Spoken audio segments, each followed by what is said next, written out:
கொஞ்சம் ஆற்றல். அப்பொழுது கர்த்தர் அவனை நோக்கி பார்த்து, உனக்கு இருக்கிற இந்த பலத்தோடே போ, நீ இஸ்ரவேலை மீதியானரின் கைக்கு நீங்கலாக்கி இரட்சிப்பாய், உன்னை அனுப்புகிறவர் நான் அல்லவா என்றார். நியாயாதிபதிகள் 6:14. ஒரு பெரிய ஜவுளி கடையில் வேலை பார்த்த வாலிபன் ஒருவனுக்கு தானும் ஒரு பெரிய ஜவுளி கடையை நடத்த வேண்டும் என்ற ஆசை வந்தது. ஆனால் அவனிடம் ஒரு சிறு பொருளாதார வலிமை கூட இருக்கவில்லை. ஆயினும் அவன் அந்த ஆசையை விட்டுவிடவில்லை. முதலாவது கொஞ்சம் பணம் சேமித்தான்.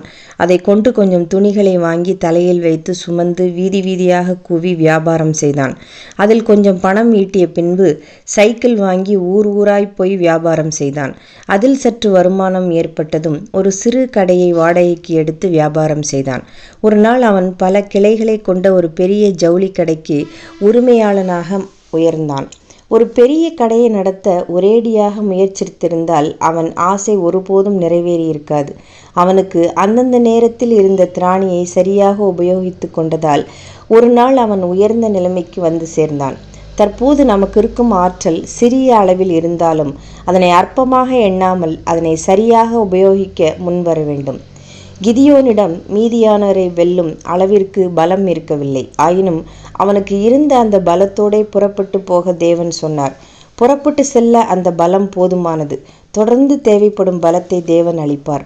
முழு பலமும் கிடைக்கும் வரை அவன் சும்மா இருந்திருந்தால் விஷயங்கள் வேறு விதமாக இருந்திருக்கும்.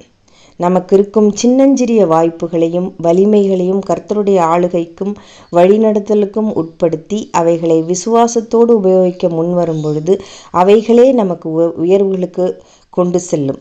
5000 பேருக்கு உணவளிக்க இயேசு விரும்பிய பொழுது அங்கே 5 அப்பங்கள் மட்டுமே இருந்தது. ஆனால் அந்த 5 அப்பம் அவர் அற்பமாக எண்ணாமல் தேவனை நோக்கி ஜெபித்து உபயோகிக்க ஆரம்பித்த போது அங்கே அற்புதம் நிகழ்ந்தது.